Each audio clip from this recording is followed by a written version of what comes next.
Now, on News Talk 105.9 WMAL. O'Connor and Company.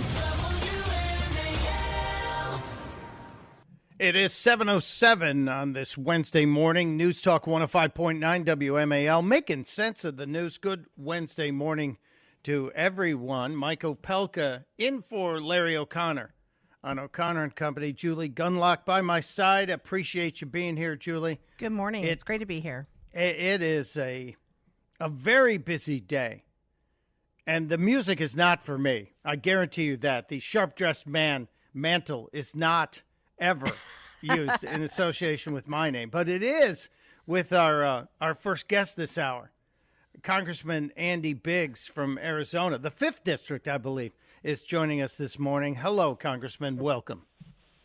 Hi, Michael. Hi, Julie. Hello. That's the first time I've ever been called a sharp-dressed man. Thank you so much.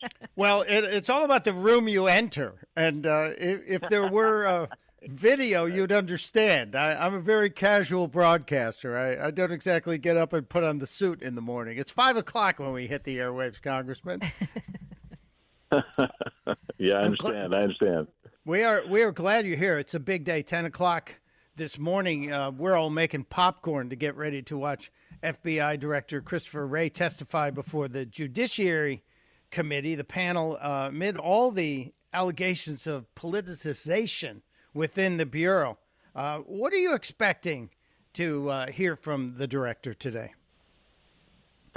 Well, the director's going to defend the institution. He's an institutionalist, and he's going to have some kind of justification for everything. I think you'll see a lot of dancing and filibustering going on his part, trying to avoid answering very direct questions, because I anticipate both sides of the aisle are going to ask some rather pointed and direct questions of the director. And he just isn't going to want to answer those with pointed and direct answers.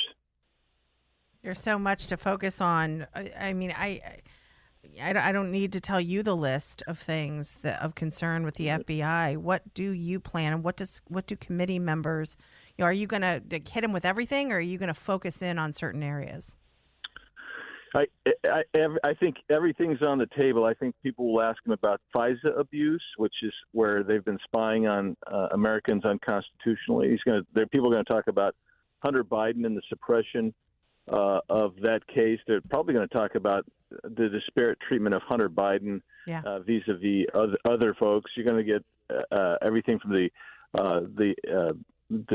Trump presidential record versus former Vice President Joe Biden. So you're going to get a whole myriad of things going on there.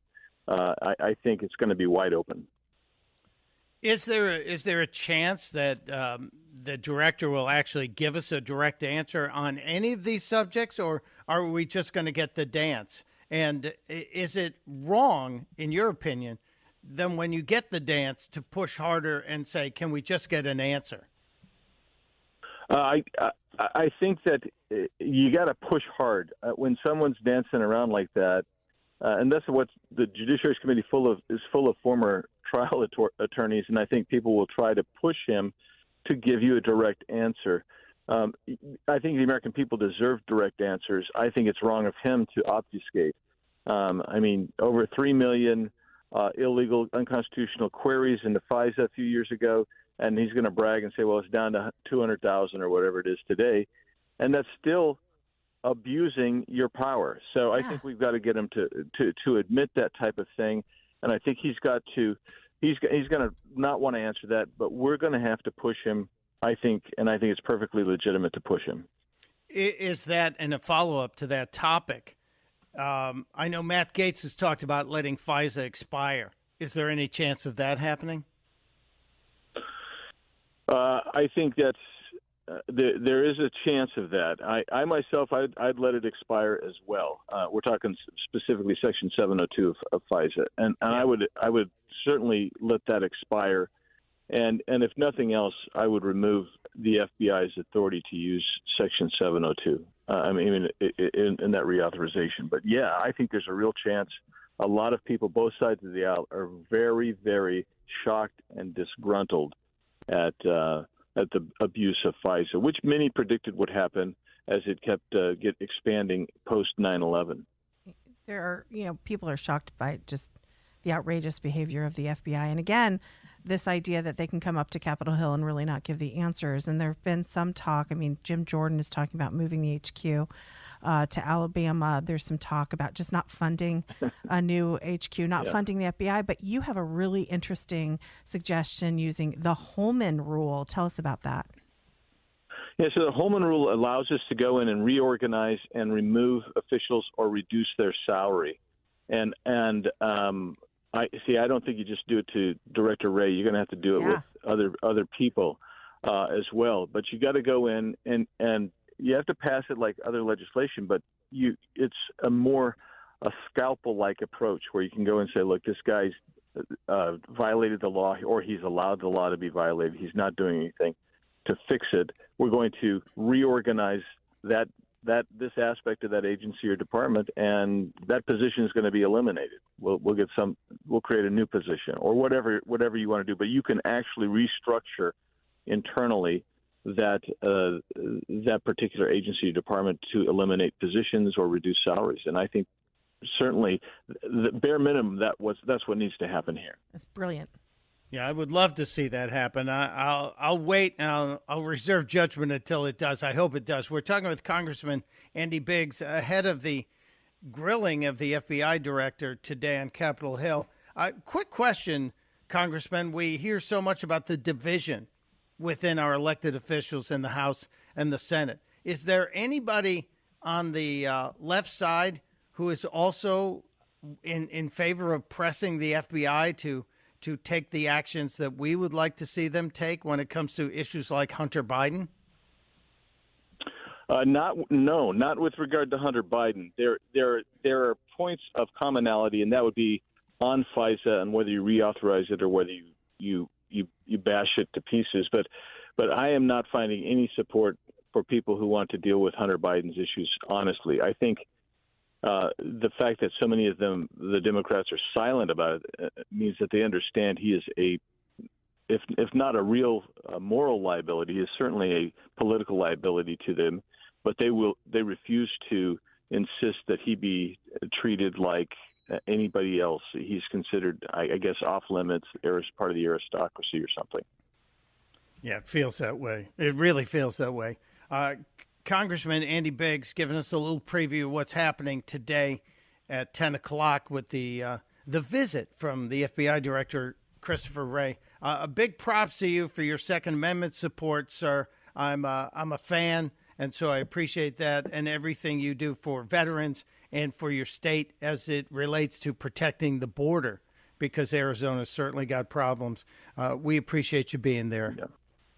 Hey, thanks, Michael and Julie. Thank you so much. It is WMAL. O'Connor and Company. Larry continues to be on vacation. He will return Monday. We are trying to get to everything, and we have more to talk about as it relates to this hearing coming up today. But it is currently 7:50. A ton of news broke today. I've got the up-to-the-minute details for you on the next Vince Colonnese Show, 3 to 6, right here on WMAL. It is 7:17 on WMAL. I get all tense when I hear this music, the Mission Impossible music. You know, your voice gets really serious.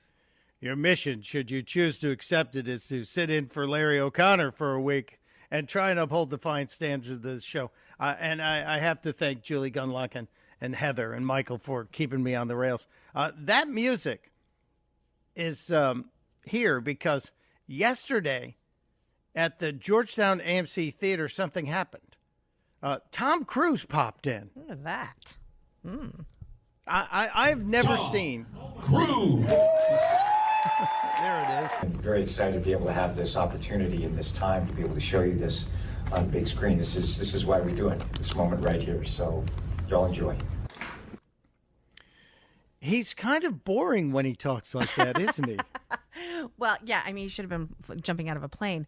But you know, he really has saved theater, sort of the tradition of going, the ritual of going to a movie theater post-COVID, which was very hard on theaters, obviously. No one was going. And so he has really made it a mission to get people back in those theaters. I see what you did there. He made it a Oh, mission. look I did it again. I didn't mean to. I was clever there without meaning to. But the point is that he's really, I think, he really feels it's important that people actually have the experience of seeing a movie in a theater rather than just streaming it at home. So good on him for showing up. Must have been an exciting moment for the fans. You certainly have to respect the work ethic and his commitment to his craft. I just have a question. How many Mission Impossible movies is this? I don't know. These franchises are so boring. I mean, there's the one. What's with the cars that twirl around? Fast and the Furious. Oh, Fast and the Furious, and the John Wick. And it's like every time Hollywood seems to have a success, they've got to turn it into a franchise, which I find kind of irritating. But Number 7. Number 7. Thank you, Michael. Number 7. I'm going to make a confession here. I have not seen a single one of them. Really? They're entertaining.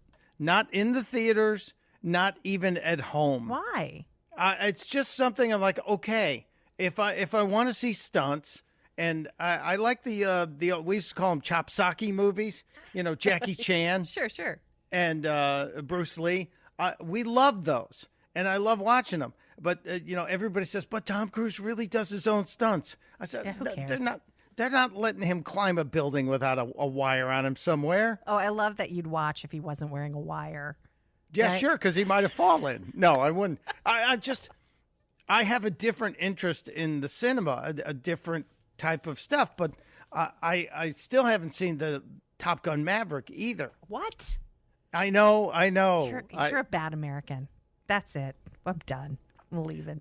Well, this looks like it's going to be everyone's saying this is going to be the biggest one yet. Oh, they always say that. And every time the hype comes out, I tend to go, I'm not going.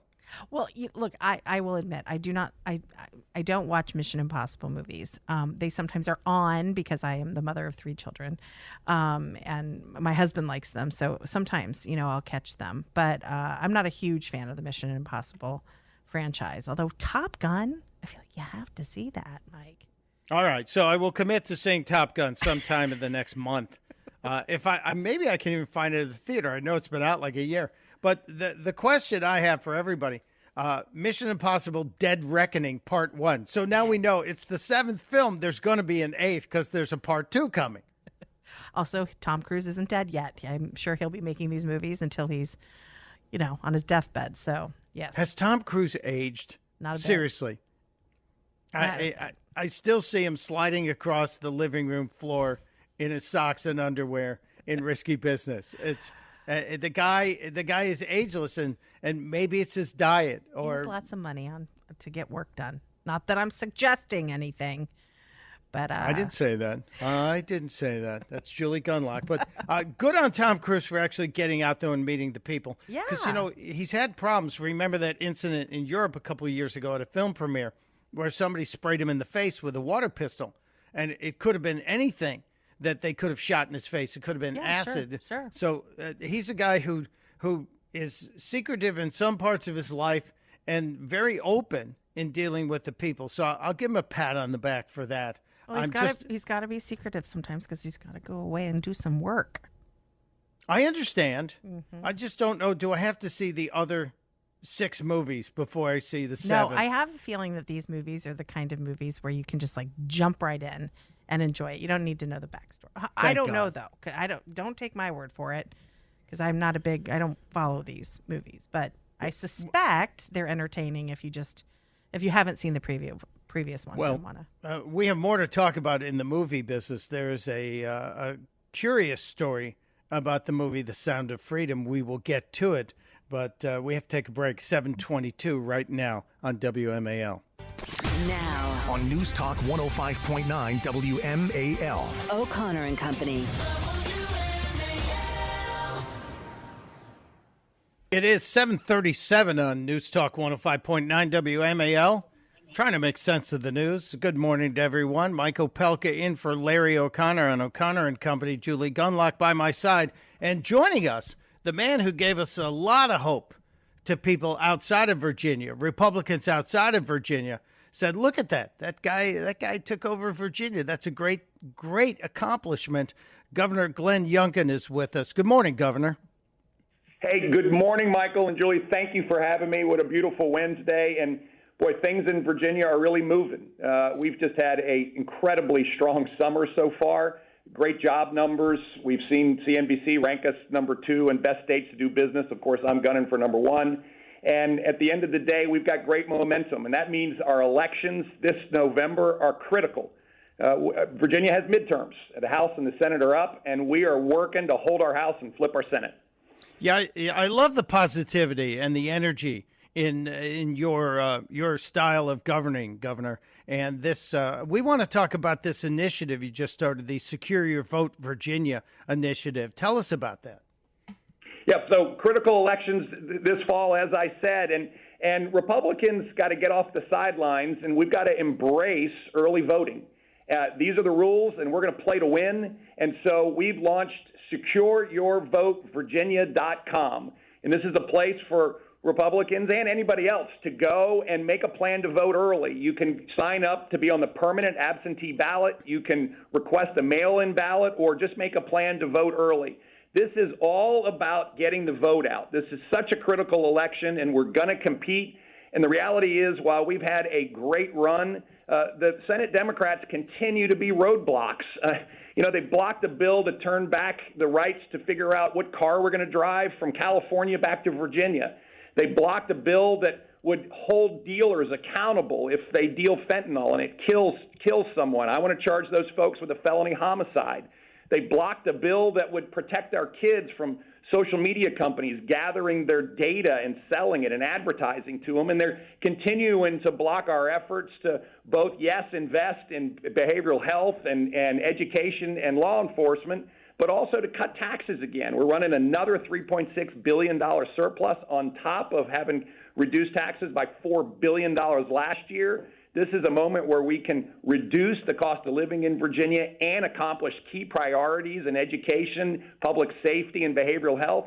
And so we've got to take back our Senate, and that's what this is about. So I ask everybody, go to SecureYourVoteVirginia.com, make a plan to vote early, and let's take back our Senate and hold our House. Governor, this is such an important initiative. I'm thrilled that it's happening, and it's particularly important because the Democrats have been encouraging early voting and mail-in voting for so long. But we also know the Democrats engage in what's called ballot harvesting, which is when one person gathers absentee or mail-in ballots from many voters and turns them in. Is this something the Virginia Republicans should start doing as a part of the Secure Your Vote? Well, the SecureYourVoteVirginia.com is a moment where we as Republicans, but all Virginians, can request a mail-in ballot, get it, and then can be certain that it is cast securely because you receive an email confirmation all along the way. The key here is to make sure that we are turning out votes.